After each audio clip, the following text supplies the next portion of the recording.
Hello, everyone, and welcome to a brand new episode of the Jams Tea Podcast, where we spin the jams and spill the tea. And this week, Ryley and I, just the two of us,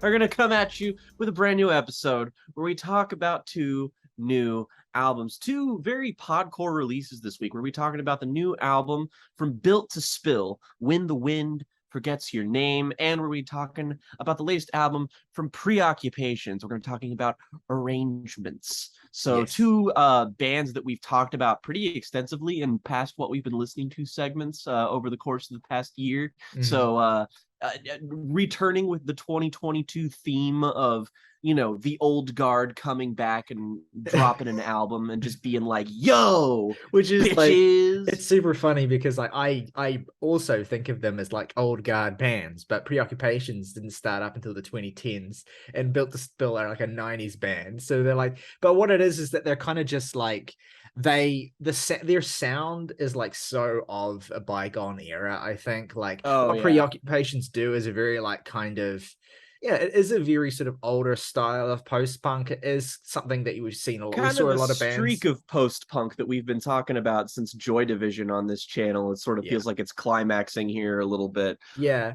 and then Built to Spill, it's like they have always been one of the quintessential 90s alt rock bands, and they haven't really ever like deviated or pushed their sound in any particularly progressive direction. So you are just getting a very, 90s sounding Built to Spill record for the most part, which is a good thing, I will say, but we'll get to that when we get to it. It's going to be a fairly low key, fairly chill episode today, and we're stoked that you're joining us. If you're still listening at this point, hopefully, you will have some thoughts on these two records as well.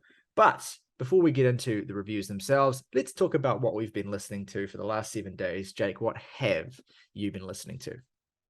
I think the biggest undertaking that I've had this week is listening to essentially the entire discography of Oneohtrix Point Never, which was a long time coming, just because I had I had been a fan of Daniel Lopatin's just based off of his score work for Uncut Gems and Good Time. And I was a fan of the Magic Oneohtrix Point Never album that came out in 2020 that we covered on this podcast. And I had listened to Replica earlier on this year and fucking loved it. One of my favorite new listens of the year. So he had a big back catalog of stuff, and I was just looking for an excuse to sort of get into it. And after listening to sort of like R+7, one of his sort of big canonical records, I just sort of went and listened to the rest of his shit after that.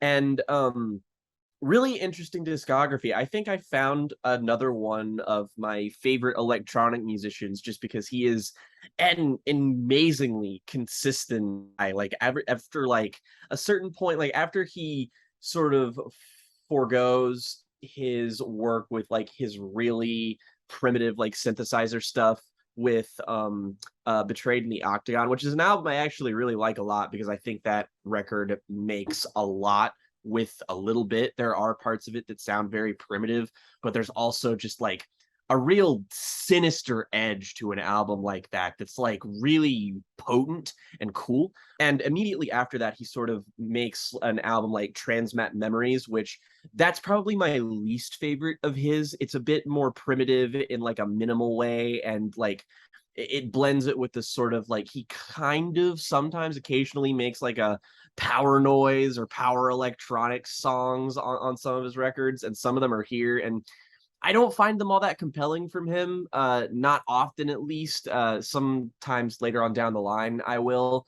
But I often find that his like really aggressive tendencies are more interesting when they're channeled into something that's a bit more unwieldy, like on something like Garden of Delete, which I won't talk about in extensive detail, because we will be talking about that album in the semi-near future. But I can tell you certainly that as one of his three big records, I enjoyed it accordingly. But there's also records earlier on in his discography, like A Pact Between Strangers, which is like a really minimal but like spacious space ambient project, and I fucking love space ambient shit. And this is like just super enjoyable, really fun, really accessible stuff. And then there's stuff like the split LP between KGB Nights or KGB Man and Oneohtrix Point Never, which I think is just another like name for himself. He's got a couple of projects like this, Aphex Twin where type beat. exactly, where he's got a project like Chuck Person's Echo Jams Volume 1, for example, which that's a one project of his that people seem to really gravitate towards that I'm not a big fan of, because it's just kind of, I guess it's more just the type of music that is that I just don't The care thing for. of It's like very traditional vaporwave like remixes of like pop songs and like plays with them. Like the first one is Toto's Africa, and it's like it's neat. That's it. It's the just thing kind of neat. the thing about Echo Jams, it's actually a record that it's grown on me, and it's one of those records that's grown on me not from listening to it a bunch because I've only heard it once, but just from like thinking about it and just kind of like living with it for a bit. It's kind of like, it is really unassuming in a lot of ways, and it is the sort of thing that's kind of difficult to get a lot out of now, because so much of what it does has gone on to be like done kind of ad infinitum, meme fodder, all these sorts of like the vaporwave aesthetic of the 2010s. This is kind of not where it originated, but this is kind of like the seminal text.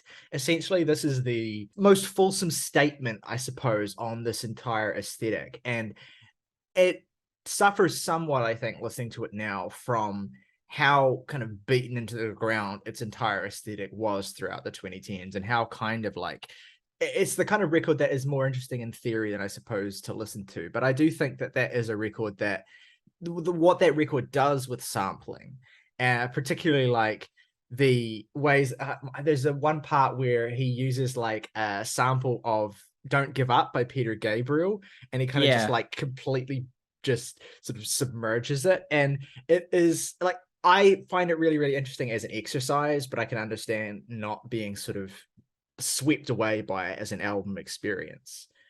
It's one of the things that like I'm definitely open to revisiting it again because it was something that I enjoyed, but it's very different from his other stuff, and maybe it's just more or less like giving me something that maybe I wasn't necessarily like looking for or whatever. Also, the way that it uses samples is kind of like a sort of thing that he would develop in much more interesting ways with Replica specifically. Like that record kind of is taking some of the ideas of and techniques of this record and kind of just developing them, I think, into something a little bit more progressive and fascinating. So when you kind of reverse engineer the discography, I think it can make some of the earlier stuff seem a bit less impressive. But I'm glad you've committed so fully to all the nooks and crannies of low pattern stuff. Oh yeah, and I think that like too, there's also like one of the ways this is made easy is by the compilation that he released, Rifts, which has a couple of his like earlier stuff, like I'm pretty sure Betrayed in the Octagon, Transmat Memories, and Zones Without People are on there, but like some of it is resequenced like just a little bit. So like I think that sort of the idea is to improve maybe the flow a little bit. And then there's like a bonus like final disc that has like the 2 core tracks from stuff like A Pact Between Strangers or just some earlier like odds and ends. So like if you want to just sort of like a crash course in early OPN, I think definitely like listening to that. It's like 2 hours, so like it's lengthy, but considering the entire span of records that it goes through, it's certainly like a worthwhile endeavor. But like everything in I'd say that like Zones Without People in 2009 is sort of where he starts genuinely making front to back great records, where like you have the KGB Nights and Blue Drive album, you have Russian Mind, which is like one of the most plainly beautiful things that I think he's ever made, aside from his earlier like the space ambient record stuff. just because like texturally Russian Mind is just fucking gorgeous. And then immediately after that you have Returnal, which is also incredibly strong. It's an album that starts off with that like power noise song, and then the rest of it is just like the most beautiful sounding synths you've ever heard. A really jarring experience, but one that I appreciated nonetheless. And then of course you have Replica, and R+7, which I didn't expect. Like, I don't know why I didn't expect to enjoy it as much as I did, but like that, to me, that and Replica and Garden of Delete, like I don't know what my favorite of them is going to be, but it could be any of them at this point. R+7 is like the complete tonal inverse of Replica. Replica is like, you described that album when I listened to it and talked about it on here, as like an album you can feel breathing. It's like it feels like an organism, like, and an organism that maybe like shouldn't exist, like something that's alien. Whereas R+7 is like drifting through a liminal space. It's just, it's such a otherworldly, bizarre, but like it's maybe the most quintessentially OPN album that he has, in my opinion, at least. That's like a good starting point, I think, for a lot of people. And then Garden of Delete is awesome just because it comes in and it feels like it totally unfurls everything he's ever made in one project. And so it was really fascinating to just go through and listen to all his stuff. And I even revisited Magic Oneohtrix Point Never, and while I really like that album, still like loved it as much as I did when I first listened to it, it certainly lands on like the lesser end of the spectrum for him, just because he's got so many great records. So the only thing I have left to explore is the more recent Age of, which a lot of people describe as being a bit underwhelming. So I've adjusted my expectations accordingly, but I'm still eager to see what it's like, just in case. It's a good record. It's an underrated record. There are some artistic decisions on it that you will either love or hate, and there's just a lot of stuff on it that I think is really strong. Cool.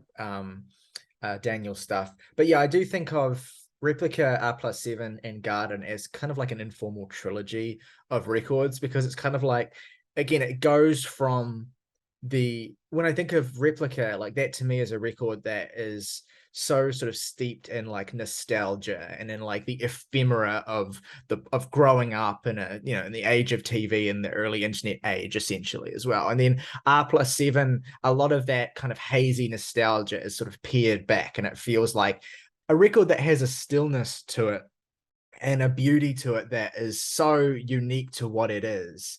Like, there's a lot more electroacoustic instrumentation in that. There's a heavy prominence of the organ, which sounds amazing on that record. The space and the size of that album, I feel like the more I think about R+7, the more I listen to that record, the more I become convinced like that is low-key a masterpiece. It's just one of those records that it parts of it are really, really unassuming, and parts of it are just kind of like embedding you in a negative space. But those parts really let you get sucked in, so that when the real gut punch moments happen, or where the real colossal moments happen in terms of sound design, they hit super, super hard. So Replica's kind of like a past record.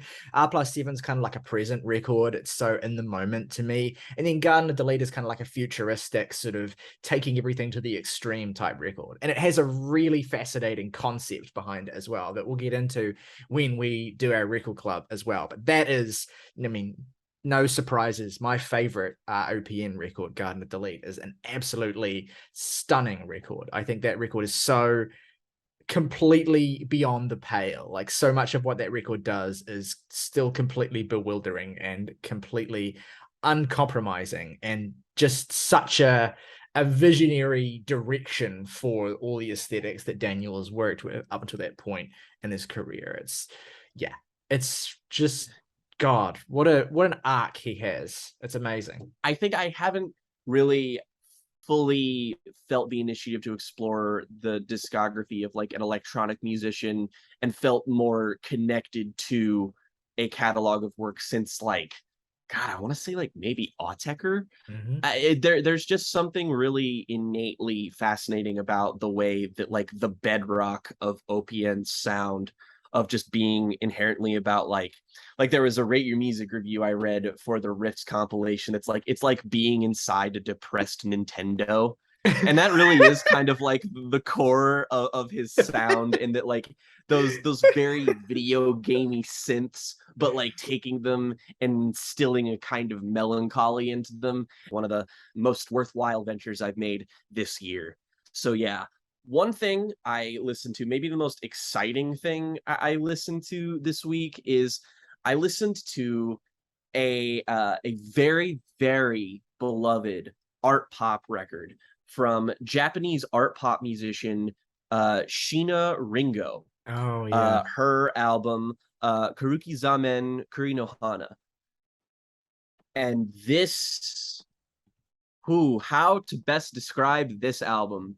I don't want to make this seem like it's like, oh, it's one of these weird Eastern records that's just crazy. Ah, I'm a white person who's never heard things before. In fact, the reason I want to veer away from that is just because of how tasteful this record is. But it rides the line by being like really eclectic and really tasteful. And I know a lot of the times the people on this podcast, we really admire when artists sort of, throw caution to the wind and just kind of abandon all sense of taste. And that's cool. And I love when that happens. But there is also something to be said when somebody really knows what they're doing and really just executes something with a certain technical verve and a certain appreciation, but also a very evident sense of skill. And there were so many comparisons that went through my head when listening to this album that, like, I think I came down on it broadly being like, this is basically like Japanese art pop Fiona Apple. Like, a lot of the comparisons that were coming up in the first half of the record to me were like very bluesy, even though it's never just one thing. There's never just one genre being thrown at you. It's always a collision of ideas. But at first I was thinking like, God, this is like if like Tom Waits was J-Rock. And then as the album kind of progressed, I was just like, well, art pop Tom Waits is just Fiona Apple. And then I was like, oh yeah, that's just kind of like the ideas, and specifically when it comes to the incorporations of blues rock and how percussion is utilized. But there's also just like, there's noise pop on here. There's like a full-blown symphony orchestra on some tracks here that remind you of the sort of big band stuff that Björk was doing on an album like Post. And Björk is overall an artist that I think is very comparable to something like this, specifically her earlier, like really eclectic stuff, like something like Debut or Post. I loved this album front to back. It's a really tight record. I'm probably underrating it as much as I am, like, I do love it. But it is just so like, there are parts of it that are like chamber poppy and chamber folky, and then there's just like straight up J-rock bangers on here. Rena's voice and vocals are absolutely exquisite. It's one of the most consistent albums I've listened to in recent memory. It's a beguiling experience, but not in a way that like overwhelms you. You're constantly aware of all of the active moving parts, and I feel like that's an active effort on behalf of Sheena's sort of performance and her like the entire idea behind her music. And she's apparently got a catalog of other really great records that I really, really want to look into, just because from this album alone, she's a fascinating artist, and this was just so much fun, like an ungodly amount of fun. I can't stress this enough, that is, for as many different musical ideas that it encompasses, it's just a blast from start to finish. And even if you're somebody who's like, oh, this sounds like it just might be a bit too weird for me, give this a chance. I think that this is something that really has a place with like lots of modern audiences. I think maybe just because music like this isn't in your immediate sphere, that maybe you just need somebody to introduce it to you, perhaps, like I did, except nobody introduced it to me. It was, Rate Your Music, thank you. But still, this is great. I can't imagine a single person I know even being lukewarm on this. Yeah, this is one of those Rate Your Music chord records that I just have not gotten around to yet for whatever reason. I need to change that. Like, it sounds like something that would be right up my alley. So good. It's super duper fun. Another like big undertaking I went under was it kind of very similar to the sort of Smashing Pumpkins kick I went on, is that I'm pretty sure it was just because we got started with Joy Division, and then we talked about the Smiths, and then logically I progressed on to listening to one of my favorite bands, which is The Cure, mainly because, like Smashing Pumpkins, I had sort of an idea of what the top upper echelon of The Cure was, but I just never really came down super definitively on what my favorite Cure album was. And I was like, I need to fix that. So, like with Smashing Pumpkins, I just had a night where I listened to like nothing but The Cure, like all their records all in a row. I want to see which one is my favorite. And the one I came down on is, in fact, the often underrated 1992's Wish, the album that is most often known for the fact that it's just, the album that has Friday I'm in Love on it. And look, I've been working retail since I was 18 years old. I've heard Friday I'm in Love maybe almost daily for like more than 1,000 times easily.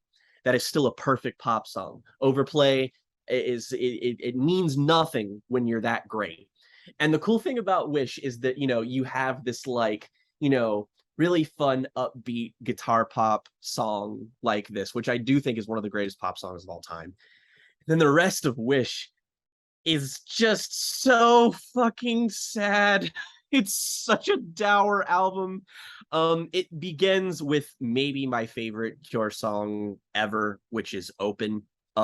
Just like this whole album, production wise, this is some of the best guitar tones any album has ever had. They are spacious, they are dreamy, they are warm. You have the opening run of Open, High, Apart, and From the Edge of the Deep Green Sea, which is like, how does anyone make a run this good? And then you have Doing the Unstuck, Friday I'm in Love, Trust, Letter to Elise, Cut, To Wish Impossible Things, and End. Dude, fuck it. Robert, like, I don't know, like, maybe what happened was that in the 90s, Robert Smith, like, I don't know what happened to that dude, but like on the cover of Disintegration, it's like peak, peak goth boy look. And then after that, you see a picture of Robert Smith in like the 90s. He just looks so terrible. Like his hair is just everywhere. It looks like he took lipstick and just kind of smudged it around his face. His eyeshadow is like totally misapplied. He doesn't give a fuck. And you know what? I love that for him. But it's maybe he sacrificed his ability to give a fuck to just somehow make even better music. And Wish is just one of the most lyrically potent records that I think they had. That just, it encompasses everything that I love about the band. And our podcast family member and Twitter mutual Adequate Emily gave me shit about this. Because apparently Wish is not as good as Head on the Door, Disintegration, Kiss Me, Kiss Me, Kiss Me, and Pornography, to which I say, no. Thing is, like, ever since I got into Cure when I was younger, like, the two albums for me have always been Disintegration and Wish. Like, those have just been the two. Like, they're still my top two Cure albums. And I don't even, like, know which one I really prefer. I probably do prefer Disintegration slightly, but it really doesn't matter. Like, they're two different, like, I love how expansive they are. I love how they push at the limits of the CD length in this era as well, but do that by giving you just more and more of the same beauty that you get in the highlight tracks, just sort of spread all throughout. Like, I love the indulgence here. I love songs like Open, you've already mentioned, From the Edge of the Deep Green Sea. One of my absolute favorite Cure songs is A Letter to Elise. My favorite thing here. That song just completely undoes me.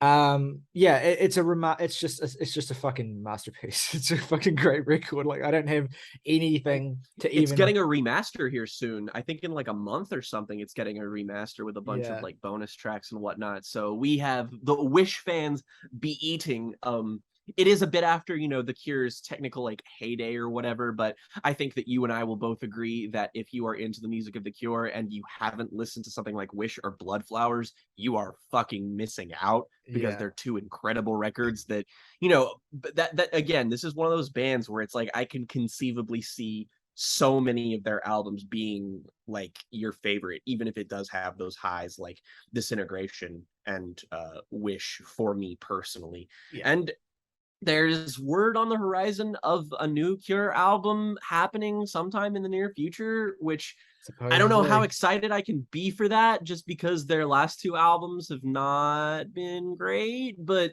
they have such a like their track record in the last 25 years has been so inconsistent that they very well could come through with a late career heater. So who fucking knows at this point, really.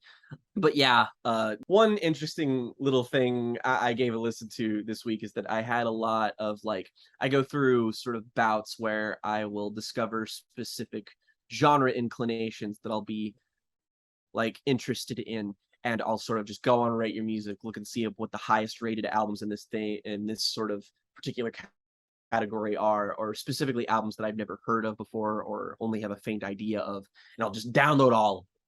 And one of them that I did that with is sort of like psychedelic pop a while ago, like right after I discovered the Zombies Odyssey and Oracle. And it took me a while to get back to some particular records, but one of them I listened to is an album called Sonic Sunspot, with both of those both of those words spelled with a P, Yeah. by the Dukes of Stratosphere. And I was listening to this album, and I was sitting there, and I was just like, God, production on this album is just it's so lush, it's so gorgeous. These hooks are fantastic. The fucking like, I love how like new wavy this is. It's like, God, it really reminds me of XTC. I wonder if Ryley maybe has like listened to this. I bet he would really like it.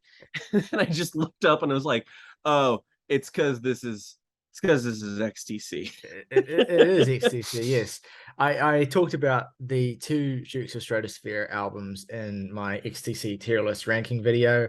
I still prefer 25 O'Clock, which is, again, pointlessly listed as an EP on I downloaded that, yeah. Rate Your Music. That's a much shorter record, to be fair, but that is a great album. And Sonic Sunspot's really, really good too. It's an indulgence that Andy Partridge essentially wanted to do and had wanted to do for a long time as well. And the idea behind it was like, try and make specifically a record that could conceivably sound like it was an actual lost album from the 60s.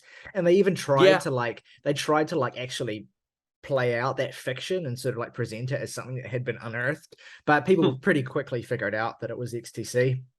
They did a good job of that, though. I mean, a lot of it sounds, it's a little bit more Beatles inspired than I would say the vast majority of XTC is. Yeah, I think there's one of the songs on that is also one of the bonus tracks on the most recent reissue of Skylarking, Little Lighthouse, I think it is. But the other songs, yeah, that's right. There are other great songs in there. Vanishing Girl is a great song. Brainiac Still does a great song. Yeah, and my favorite aspect of this entire project is the pseudonyms that the members of XTC took for themselves while recording this. Andy's pseudonym being Sir John Johns, Colin's pseudonym being the Red Curtain, Dave, their guitarist, his pseudonym being Lord Cornelius Plum, my favorite, and then the drummer Ian Gregory's is E.I. Owen. I really just gotta hand it to Mr. Partridge for just being willing to take the bit as far as humanly possible. But that's the thing, is that never supersedes the desire to just make great music in this vein. Which, I mean, just like, this is just a really fun, upbeat, bright, cool album that, like, if you like psychedelic pop of any era, I think this is like absolutely for you.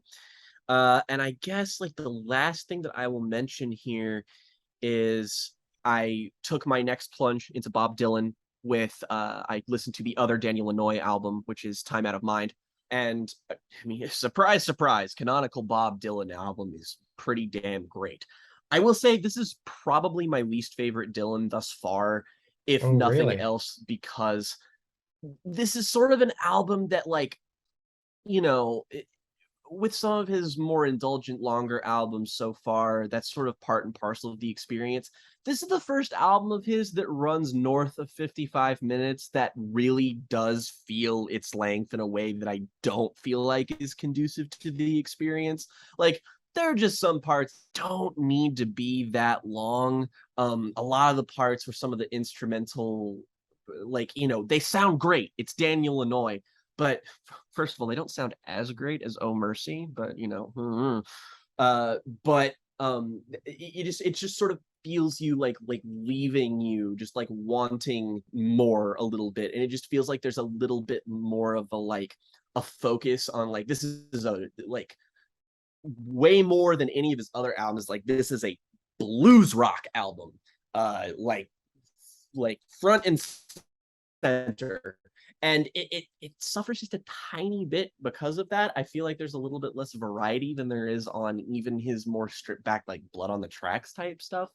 But it's still a great Canon Dylan album that a lot of people just like a little bit more than I do. But it's still great. It still has some of his best songs, even if I think the version of "To Make You Feel My Love" on here is not the optimal version of that song.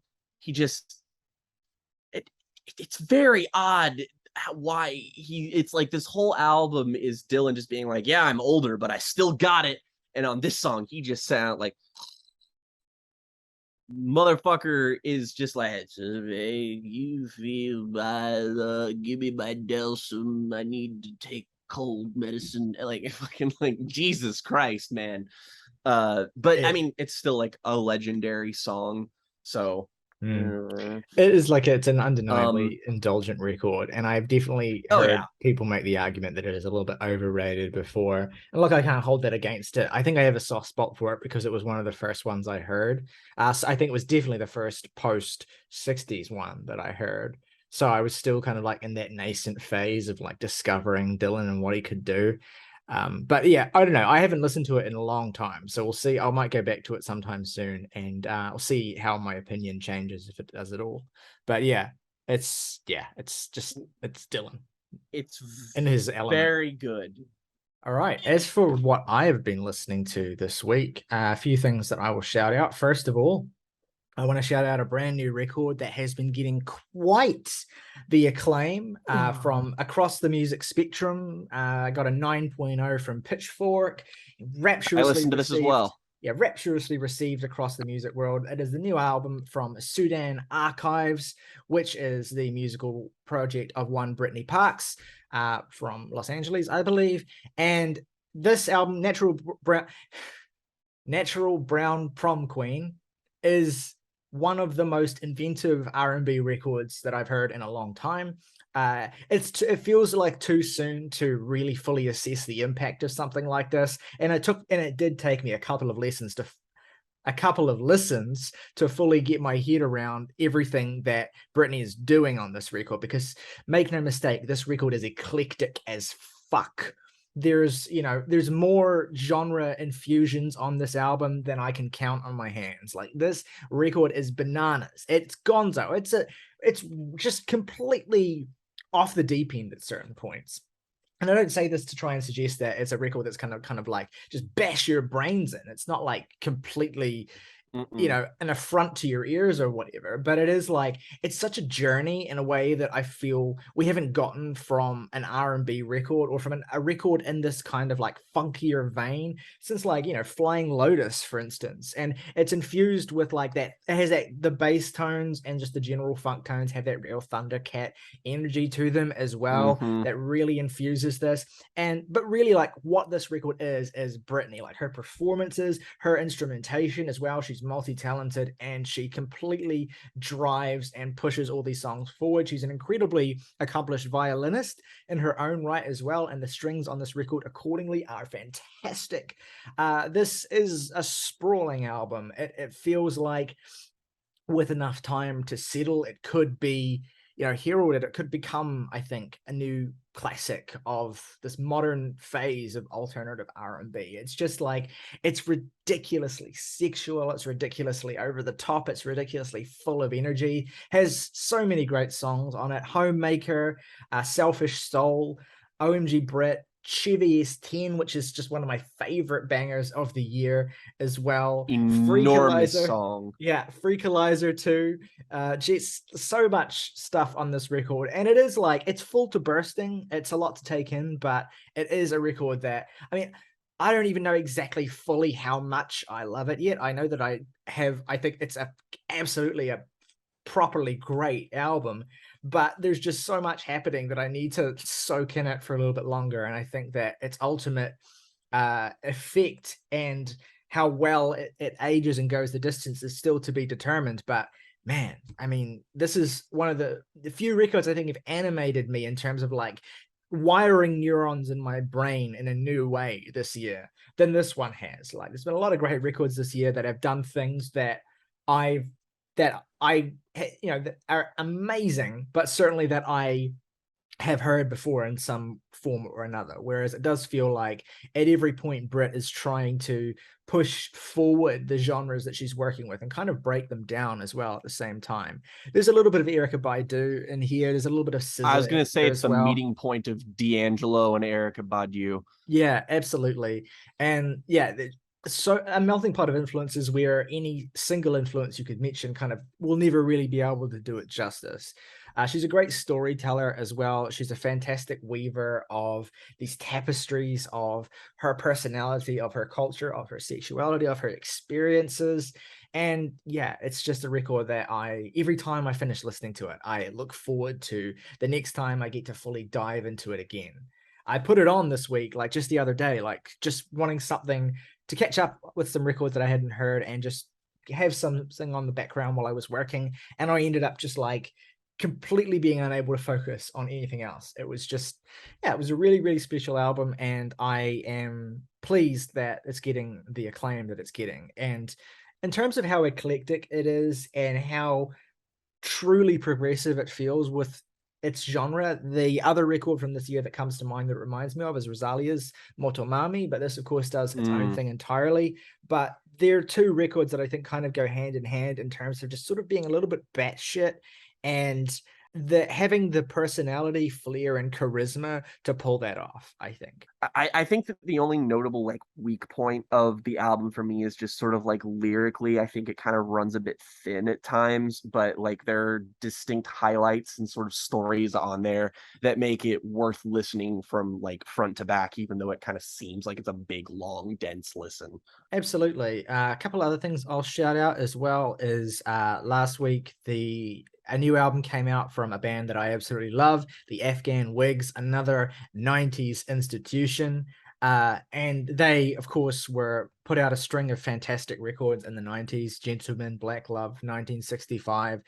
Gentleman and Black Love in particular, like two of the greatest albums of the 90s in general. I cannot pick between the two of them anymore, which I prefer. They're just like, I describe them as kind of being like, it's like a Ride the Lightning, Master of Puppets scenario for me. Like those two records are just like, they're not significantly different from one another, but they're just like so perfect in their own distinct ways that it's just like two totemic classics. And to be fair to the Afghan Whigs and to their frontman, Greg Dooley, they have never really lost their step, even after taking a 16-year break and coming back in 2014 with Due to the Beast and the incredibly underrated 2017 album In Spades. They have kept up their momentum. They have continued to push the soul grunge-esque influenced rock sound that they exist within, the sort of thing that sounds kind of anachronistic now, sort of super 90s in a way that is a little bit strange to hear being done in the current year. But I do feel like they have evolved enough, and particularly through the honing of Greg's musical influences and stylings through his albums that he made with the Twilight Singers during the breakup of Afghan Whigs, or during the hiatus.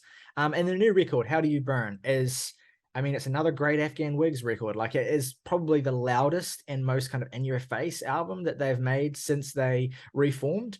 And especially with that opening track, which is, you know, irresistibly titled "I'll Make You See God." It's a very intense album. It has a lot going for it. Really, really enjoyed it. Has some moments of like sort of dreamy ambience as well that are very much par for the course for later era Afghan Whigs too. But I just find Greg to be such a unique personality in terms of the style of aged drunkard that he is, and I think the record is really, really good and worth a shot. Another album I want to shout out as well, a record that now, while I was not in love with this as a whole, I still want to give it my highest possible recommendation because, well, for starters, there are moments on it that I think are astronomically great. And also, I just think the general aesthetic and what this record is, there are a lot of people I know, Jake, you included, who will love the fuck out of this. And this is a new black gaze, post-metal, shoegaze type record from a band called Holy Fawn. And they're an Arizona-based sort of black gaze style sort of band. And their new album is called Dimensional Bleed. And it is fire. Like, this shit is hard as hell. And I think that anyone who enjoys bands like Deaf Heaven, bands like Alcé, that sort of vibe, will get a lot out of this. It's very much an Americanized sort of Alcé type shit. And there are moments on this thing that absolutely blow my mind. Tracks like Sightless. One of my top 10 or 20 songs of the year is the song True Loss on this album, which absolutely is it's the penultimate track here, and it's absolutely worth sticking around for. That shit is insanely good. But yeah, this is just my metal recommendation of the week. 100% is this new Holy Fawn album. Really great stuff. I think a lot of people out there will dig it even more than I do. And I have some degree of confidence that even if I come back to this, I'll probably like it even more on the whole. My only real qualm with it was that it was kind of, it felt a little bit derivative at certain points, in the certain sense that it wasn't doing a whole lot that I hadn't heard before. But I think that if that's not something that bothers you that much, you'll probably just straight up love this. It is not reinventing the wheel in any way, but it is still a group of musicians who are insanely talented and are really, really great at capturing that foggy, shoegazy, metallic aesthetic. So yeah, highly recommend that. And the last thing I'll mention is another new record that has been very, very hyped up in online spaces, communities like Rate Your Music, all that sort of thing. That it is from an English art pop / electronic fusion band called Jockstrap. That is led by, I think, the front woman of this band is one of the founding members of Black Country New Road. But it's very different to the sort of music that Black Country New Road make. Again, it's much more art poppy. It's much more electronic. The new album's called I Love You, Jennifer B. And this is not for me. Despite the fact that I love Black Country New Road, I love their new album. I think that there's an immense amount of talent in that band. And I think that Georgia Ellery, who, again, frontwoman of this band, an incredible force of the musical background of that band as well, is really, really talented. This is just a record that is, I think, a little bit too much more about aesthetics and sonic templates, I suppose, than songs. There's a lot of stuff that's interesting and jagged and weird happening here that I think will captivate people who like to hear pop music kind of filtered through an angular and obscured lens. It's very much chopped up, and it comes across with moments of real sort of dominance and heft in the electronic instrumentation at certain points, but there's also lots of parts of it where it kind of just sort of meanders and iterates and sort of just walks in circles. It's been a really, really hyped up record though, so I don't want to take away from the fact that there are probably people out there, a lot of people out there, who probably will enjoy it more than me. But I have to say, it's definitely, considering the hype and considering the personnel involved, I would say this is one of the bigger disappointments of the year, unfortunately. So I didn't really. It's called fucking Jockstrap.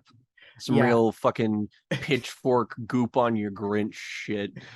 I wasn't really feeling it. But you know, power to these guys. I would like to see if they're able to find their sound with subsequent releases. And I'm curious to see if the very bizarro aesthetic of this has any bearing on wherever Black Country New Road are headed next. But it's just a little bit of a curio side project. I think I don't really get the acclaim that this is a great pop record, because it's certainly not, in my opinion. But yeah, it's what it is. And that's basically all I have to report on this week. So without further ado, let's get into the first of our main reviews of the day, which is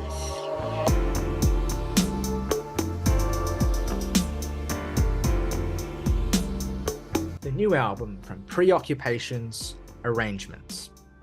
Now, Preoccupations are a Canadian post-punk band. They are one of the defining post-punk acts of the specific, because it's like when I say post-punk revival, that means like 3 distinct eras and they all sound different. So I have to be clear about what I'm saying. A specifically pivotal band in the late 2000s, early 2010s wave of particularly kind of nihilistic and grueling post-punk. You know, I think the most famous band in this vein is probably Proto-Martyr, but the other big famous band that came much earlier than Proto-Martyr and kind of defined this sound in a big way is the band Women, which is a band that released 2 incredibly important albums in the late 2000s and then dissolved and reformed as a band called Viet Cong, essentially, with mostly the same lineup of musicians, and released what I believe to be one of the greatest post-punk albums of all time, the self-titled Viet Cong record in 2015. Agree. An astonishing album. And then I think due to concerns about the sensitivity of naming your band Viet Cong, they eventually renamed and rebranded yet again for the second time as Preoccupations, and put out a second self-titled album, but this time as Preoccupations in 2016, a really great record as well. And ever since then, the MO has been consistency and riding this wave and giving you songs that feed into this incredibly cloudy, distorted, moany sort of aesthetic that's part aughts, part the drones, and just entirely its own thing at the same time as well. And the thing that I've always loved about Preoccupations is, you know, they get a lot of comps to Joy Division. Understandably, I suppose, like it is an obvious point of reference, and it's definitely there. And you know, more than just aesthetically, you have an incredible presence of the rhythm section in this band, a driving bass presence as well, particularly from bassist Matt Flegel, who is also the frontman and vocalist of the band. And the drums as well do not lose steam at all either. You get that very kind of prototypical post-punk rhythm section sound where the bass is thick, it's loud, it's present in the mix, and the drums are industrial, they're crashing, they are militaristic, and the guitars are heavily distorted and heavily cloudy and just kind of really murky, but also in a way that makes them, despite being murky sounding, they also kind of have a jaggedness to them in the way that the riffs kind of cut through that atmosphere. I mean, the band has 2 guitarists, Scott Monroe and Daniel Christensen, and it's almost like one of them is using the guitar to create these soundscapes, and then the other one is using their guitar to essentially create these serrating riffs that punch through that atmosphere. And they're back here with the 4th album as a band, the 3rd Preoccupations album, technically Arrangements, which is their first record in 4 years. And honestly, while I think that Preoccupations have been a really, really consistent band and one of my favorite bands of this particular era of post-punk revival, I mean, the Viet Cong is an album that's so good that it's kind of a doomed task to try and like follow it up or create a record that is going to have the level of impact that that record does, because so much of it is about the sheer shock of hearing a post-punk band that are as loud and as in your face, but also have the hooks that they have on that record. And their subsequent records, the Preoccupations album and 2018's New Material, have been very good. I would even say that New Material is particularly an underrated album, but they definitely have felt as though they haven't been able to quite recapture the spark that I think fully animated that album until now, because Arrangements is exactly the record I would have wanted from at any point in their discography, but I'm fucking grateful to have it now. This album is fantastic. It is, I mean, easily their second best record, obviously because nothing's ever going to hit the totemic highs of Viet Cong, but it feels like a happy companion to that record. It is, again, not super treading new ground for Preoccupations. It's not really reinventing the wheel. I think for some people that has been a bit of a disappointment, is that this band have kind of not necessarily evolved or, adjusted to the fact that the post-punk aesthetic has shifted so dramatically since they first came about. But I'm glad that they're still doing this. And I think that this record's most satisfying attribute is that they bring the hooks and they bring the memorable guitar lines and they bring the presence and intensity more so than they have in the past 7 years. And all of those things add up to an incredibly immaculate sounding record. Jake, I'm curious to hear what your thoughts are on this album, given that you're also a more recently converted, but still a big fan of their early work too. Yeah, I haven't heard the technical self-titled or new material yet, but I've always meant to get around to them just because, I mean, Viet Cong is just a fucking slammer of a record. One of my favorite recent discoveries in terms of post-punk. And I think the amazing thing about this is that it's like, you just don't know what area of post-punk, which is such a wide umbrella these days, these guys are going to really draw from, and it ends up being a little bit of everything, and that's all to the record's strengths. I unpopularly, I think that, like, while a really great start to the record, Fixed Bayonet's probably my least favorite thing on here. It feels like the most normal Preoccupations, Viet Cong, sort of like compressed loud drums, cloudy guitars, rambly post-punk kind of thing that you want out of an album like this. In many respects, it's a great way to open the record. But then you go into Ricochet, and that's where just my brain gets set on fire. I fucking love this song. This sounds like, I can't remember if it was you said it, but at least somebody this week was like, this is like if you played a Joy Division and a New Order song at the same time, and this is the song. And it's because it's got this fucking, like, I love the sort of echoey refrain of the ricochet, but it also has that, like, it has like 3 different distinct segments. It's like really kind of like structurally progressive, but it also just has like, it's so strange to describe post-punk this way, but it's just like it takes on a sort of atmospheric enormity by the end of it that just kind of ends up swallowing you. And that's that's the cool thing about this record, is that each song on here, I think, has a moment that just like fully captivates you, and because it sort of deviates from the norm, like the sort of like weird kind of chamber folk beginning to something like Slowly, which is just such a, like, what what were you thinking? But also, thank you. Dude, Slowly is, I fucking love this song. I've been obsessed with this track ever since I first heard it. Like the whole vibe of it as well. Again, how heavy it's leaning into that really rollicking bass line that's super Peter Hooky. The bass. And the bass on this whole album. The way that Matt is singing on this song as well, it just like, it really gets me. There's a real tenderness to the way he sings. Like, one of the things about Matt is that, like, one of the things I associate him with in terms of his vocal style is that he's really good at sounding really fucking angry about something. Like, he has this menacing tone to the way that he sings.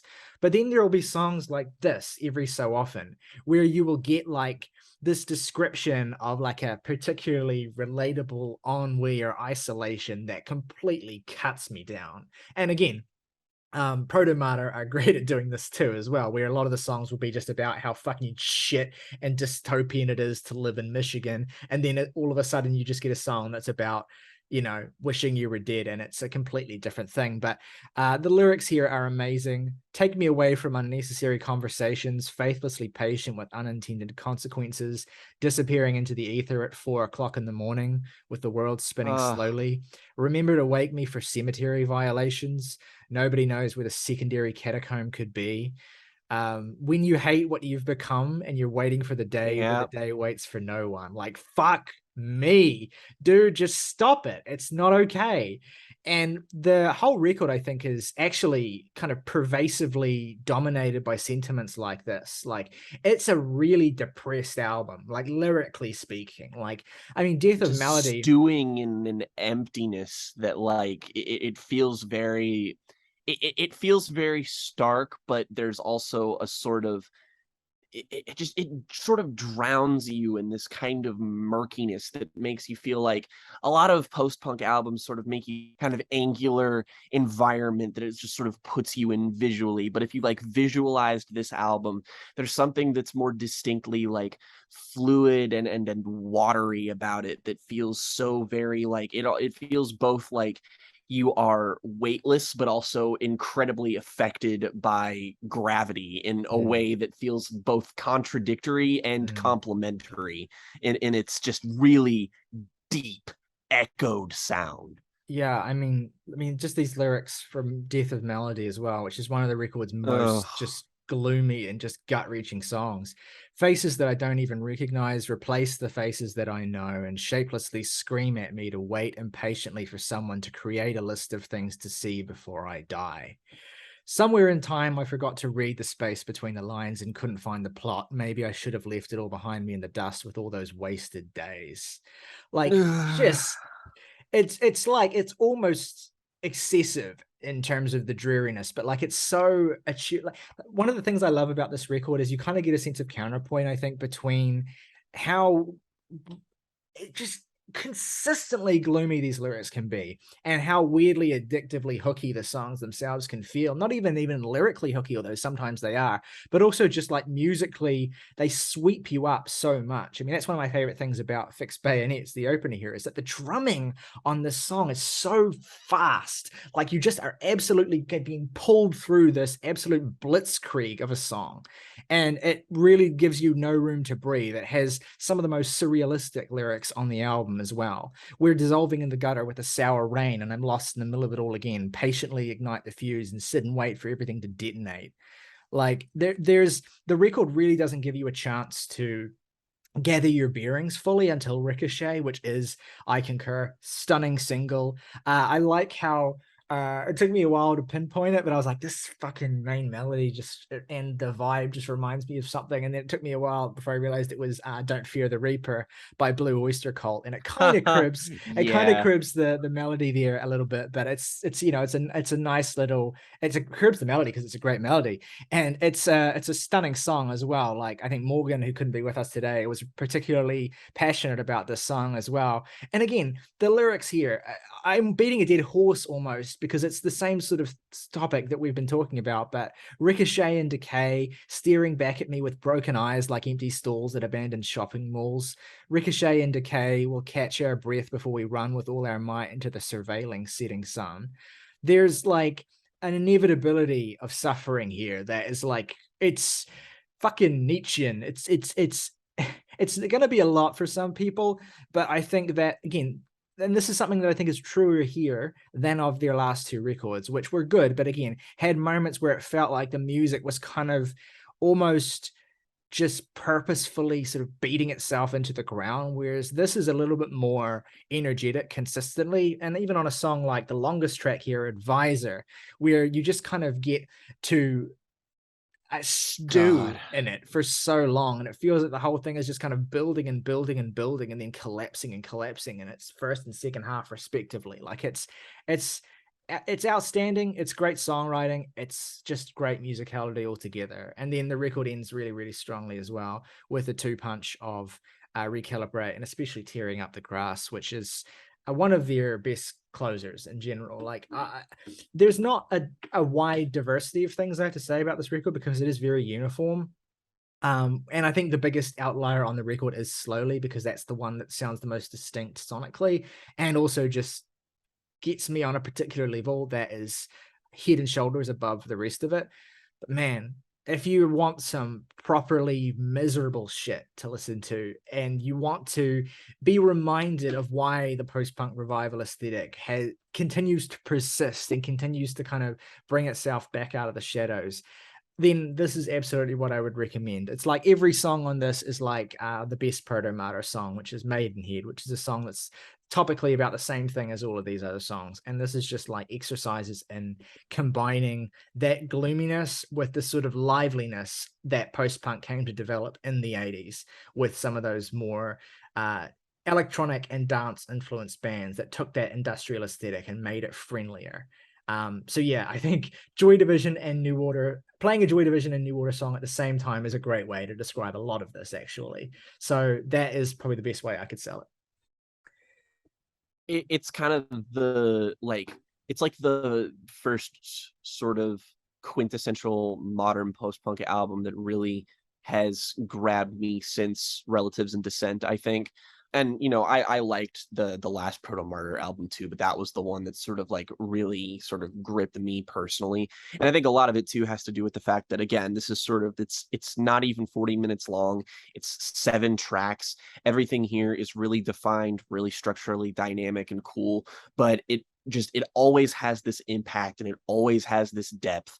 And I think it feels sort of like the antidote to a lot of what we find sort of exhausting about some of the modern post-punk acts, stuff like the fucking the televised mind folks, their aesthetic feels kind of like dreary, but not in a way that sort of communicates dreariness, but in a way that just sort of makes you feel like, yeah, this is really monotone and really, kind of stark, but in a way that feels like flavorless and just kind of like you're mimicking all of the parts of the sound that feel kind of like, Joy Division, but the sort of not echoing the anxiety and instead channeling the stiffness, and you just end up sound dimensional. Whereas this is just so full and retains so much impact the whole time. And so like this feels very quintessentially post-punk. Again, it's not going to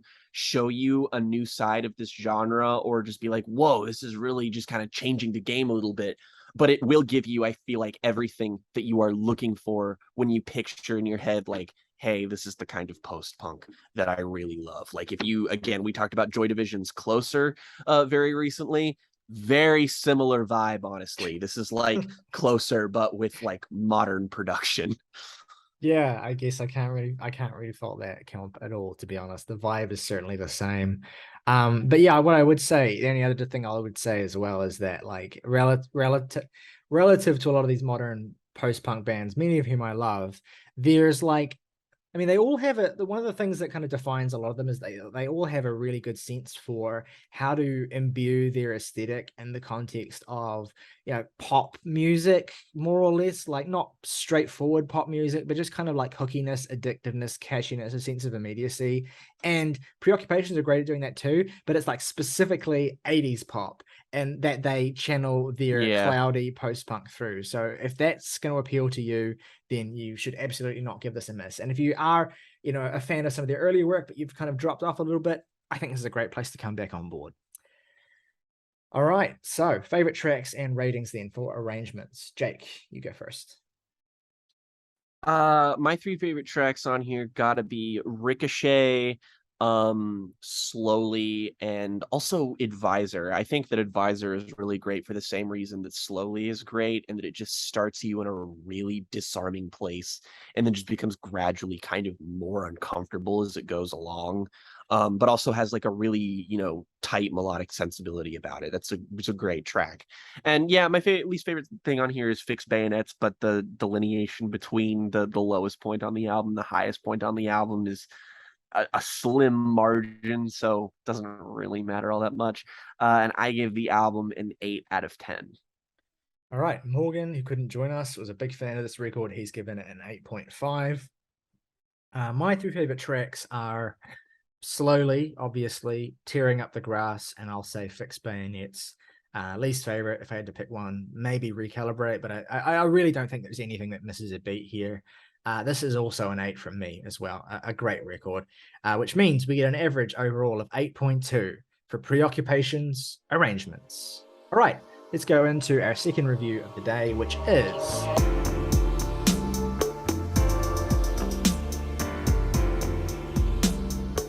the new album from Built to Spill, When the Wind Forgets Your Name. Built to Bill. Spill to Bill. BTS are back. BTS Army Unite. They're back with a new record, which is their first album in 7 years, I believe, if you don't count the Daniel Johnston covers album they put out in 2020, which was kind of more of a sort of side project thing, not an album proper. This is their 9th studio album, the follow-up to 2015's Untethered Moon. And I mean, the thing about Built to Spill at this point, like seminal 90s alt-rock indie band, released a string of just classic 90s rock records, from There's Nothing Wrong with Love through Perfect From Now On through Keep It Like a Secret, which, you know, basically run the gamut from almost power poppy, sort of sharp, hook driven stuff to more progressive and jam based stuff. Like Built to Spill really can do it all and have done it all, basically. And oftentimes nowadays, especially, they will kind of combine it within a single album as well. And they've kind of just slowed down the pace a little bit, and they release an album every, you know, between 5 or 6 years typically at this point. And every time they do, you can pretty much be guaranteed it'll be at the very least solid, and it will have moments that really, really do impress you. And When the Wind Forgets Your Name, I think, is no exception to this rule. Although I will say, I think for what it's worth, I think I enjoyed this more than I was even expecting to from Built to Spill at this particular point in time. Certainly because I think the lead single, which is opening track Gonna Lose, is pretty handily the weakest song on the album. I agree. And it's just funny when that happens. Not only is it, I think, the weakest song on the album, but it's also by far the shortest song on the record too. Like the majority of this are all like sort of 5-minute, really kind of tracks that luxuriate in a particular space and ride these gorgeous waves of sound that Built to Spill are super, super known for usually at least 5 minutes, with a pretty standard 8-minute closer that you would expect from Built to Spill. And so Gonna Lose, which is, like, you know, an admirable attempt to, I think, try and concisely communicate some of that, is just not quite a song that hits the mark all that much. It's weird. Like, I think this record is better than their last one, Untethered Moon, but also that record, I think, was slightly better at doing the concise song thing. But again, it's really apples and oranges when you're talking about late period Built to Spill. It's all very much consistent. But the record, I think, does pick up slack immediately with Fool's Gold, and you're basically off to the races from there. Again, the theme this week, bands that are by no means reinventing themselves, but are, I think, learning more and more to recognize what makes them really, really strong, and to lean into those things, and to make what I would deem to be great late career records. Like, I think this is the best album they've put out since 2006's You in Reverse. I know you're a pretty big fan of the 2009 album There Is No Enemy as well. So it's fair to say, you know, we're both on the side of late era Built to Spill. We both wanted to like this record, and I, for one, was really, really taken with it, to be honest. There's elements of this record that took me by surprise. Like, you have the intrusion of, I think, an electric organ solo on Elements. You have a proper sort of dub funk-esque song with Rocksteady that kind of feels like, I don't know, The Clash by way of Pavement in a weird way. It's a strange fusion of sounds. And you get, you know, fairly standard Built to Spill as well, like songs that are really good at doing the Built to Spill thing and not really much more than that. And that's enough. You know, songs like Understood, songs like Never All Right, for instance. And then I would say also there's like an additional layer of songs that I think are truly great, that the record kind of reaches at a certain point where you get a real sense of that classic era energy coming through. But I'll get into the specific songs a little bit more in a bit. I want to hear from you at this point, Jake. Again, as someone who's a little bit newer on the Built to Spill wagon, what were you did you have any particular expectations going into this? And what's your general feeling on how well this album holds up as a late career record? I guess since I have only heard the 2 Built to Spill albums previous to this, which are Perfect From Now On and There Is No Enemy, and I am a rare psychopath who kind of thinks that they're as good as each other. I was just sort of like up in the air in terms of expectations because I was like, I don't know if this is going to sort of hit the same stride of consistency as their early record did for me, or if it was going to be as sonically interesting as There Is No Enemy was. And I ended up getting something that felt firmly within the sort of like what you would expect, but also I also ended up enjoying it a lot more than I expected it to. And I hate to use language that frankly we both don't like using, but like it's mainly because this record's a bit of a vibe. There's lots of moments on here that hit a sort of dreamier indie rock that sounds, it's very 90s indie rock, very like, it's funny to try and describe this without just saying like, oh, it's like Built to Spill. But I think Pavement is a really good point of comparison. And it's just it's very nice. I would say that the guitar work isn't as forwardly impressive, nor is it like mixed in a way that feels like it's at the forefront, quite like Perfect From Now On was. It's not like it sort of feels like the guitars on the earlier Built to Spill records sort of overpower Doug March's voice, very intentionally so. It feels like this is a more lyrically kind of front and center record in a way that feels a bit more friendly and inviting. This sort of feels like, to me, an album that Built to Spill is making late career that, maybe they want a couple of people to be like, oh, hey, this 90s indie rock band, what are they all about? Sort of like a jumping on point with them. And I would say that this is an accessible record that if you are looking to see whether or not you're going to gauge the appeal of this band, whether or not, a good litmus test to see if you're going to enjoy them. I think there's some moments on here that are like, I just don't find, Gonna Lose to be particularly like melodically interesting. It just sort of ends before it really gets started. And I feel like every other song here does a great job at sort of immersing you in its sort of more atmospheric tone. For example, I think the album's sort of strongest point for me is the 1-2 punch of Understood and Elements, which I think hit a point of having there's some really relatable emotional sentiments on here that really do feel like, sort of classic center of the universe era Built to Spill, where it's sort of getting at these really existential questions. And often the lyricism here can be kind of like flowery and ephemeral and sort of fantastical in places that I think that the cover art kind of showcases really well. And that sort of goes with the sort of vibier tone of the music. And again, that's sort of like once you get into Understood, it's just kind of smooth sailing from then on out. I will say that Rocksteady, Spiderweb, and Never All Right aren't quite as good for me as All Right and Comes a Day. I think that Comes a Day is a really like awesome, sort of ambitious, much longer sort of ending for the album that is more structurally interesting than a lot of the stuff on here.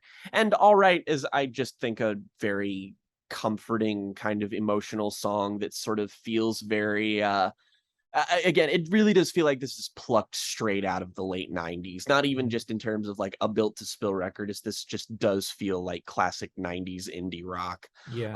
The sort of sentiments, the just sort of very plain, we can take it all back, we can make it all right, we can say whatever we feel, we can make it all right, we can make it real. It's very it's not exactly lyrically like pointed or anything, but nonetheless the performances make it feel relatively moving. It's a very, if you like this kind of music, it's a very comfy album. It's a comfort food album if you like indie rock. Yeah, absolutely. And I think that moments like All Right, where you get a little bit more peering back for the most part, although that song does, I think, pick up steam, I think, as it goes on a little bit, are valuable. Mm-hmm. I do want to shout out Fool's Gold as well. That song is really great. I think it's grown on me quite a bit too. I think that I kind of wish that had been the lead single in a certain sense, because that to me feels like the biggest sort of breath of fresh air that the album has, without, changing it up all that much at all, but just like really bringing that fulsome sound forward. I actually really like the riff and guitar playing on Gonna Lose, but the weird thing about it is I do think the hook's kind of a Yeah. non-starter, as you've said, but also is it just me, or is this song like noticeably weaker in terms of like production than the rest of the album? Like it I was just a bit worried when I started listening to it, and I was just like, is the whole thing gonna sound this like gray and murky? yeah, I was just a bit Mm. like the mix was just off. I mean, I think instantly as soon as that song started, it was just weirdly produced and weirdly engineered. And the record, to be fair, again, it doesn't sound that like that on any of the rest of the record. I think it really finds its No. steam quickly. So that was a weird thing. But I know a lot of Built to Spill fans that we know who really, really love this song. So you might still love it if you haven't heard this yet. But I will say that I think that the decision to really much stick within that Built to Spill aesthetic, but maybe have a couple of curveballs like Rocksteady is a smart one. I'm not sure how well they pull that off with a song like Rocksteady, but I'm kind of like, the more I listened to this record, the more I was kind of grateful that it was there, because it was just like, Yeah, me it felt too. reasonably tasteful, even if it went on a little bit. And it also made me think, like, seeing a Built to Spill song called Rocksteady made me kind of want to imagine a universe in which Built to Spill made a ska album. But maybe that's for the best. I also want to say that two of my two favorite moments on this record, where I think the strengths of Built to Spill are realized most effusively, are on the songs Spiderweb and Comes a Day. Spiderweb, because I think it has the best guitar playing on the record from Doug. There's a solo Yeah. in this song that just, it gives me, it's the one moment on this record where I get that real 90s throwback nostalgic energy in terms of Doug's playing. It takes me right back to Perfect from now on, and I'm just there. And that guitar solo is great. And the song itself really holds up well, as I think, as well.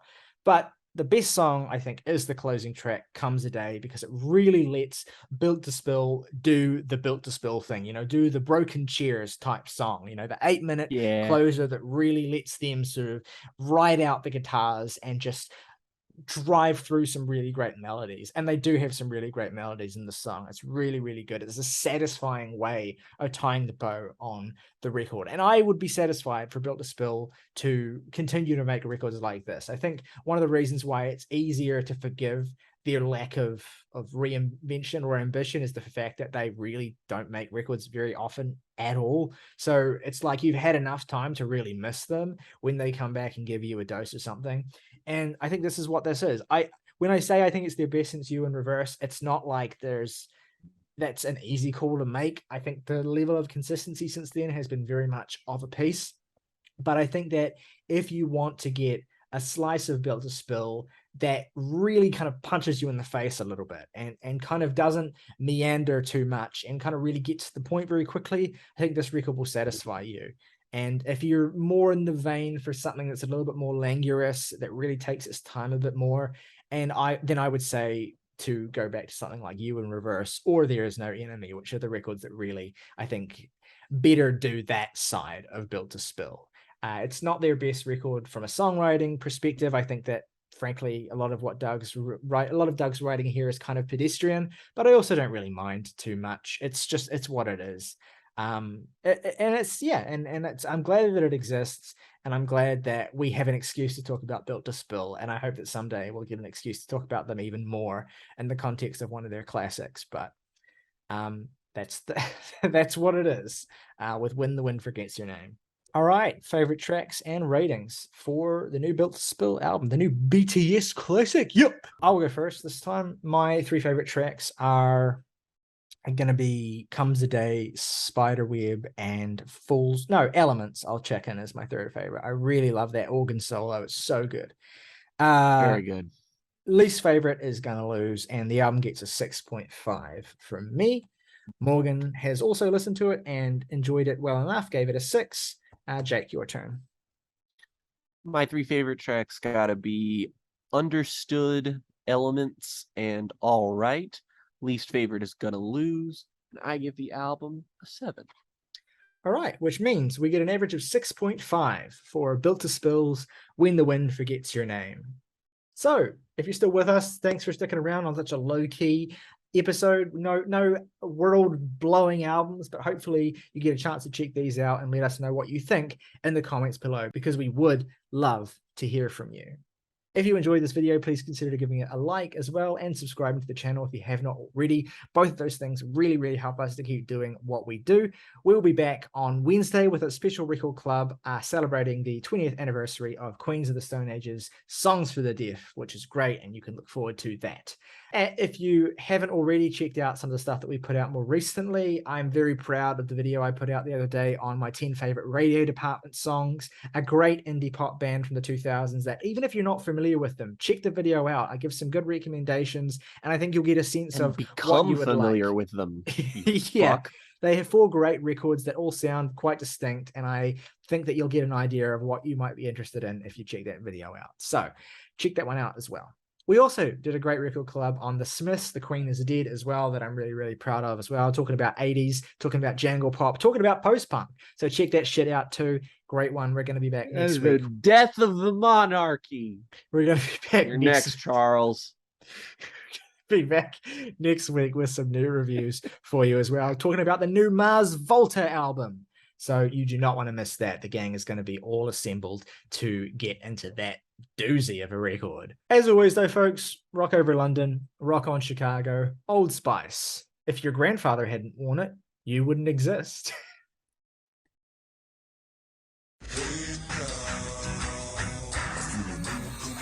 Volta, Volta, Volta, Volta, Volta, Volta.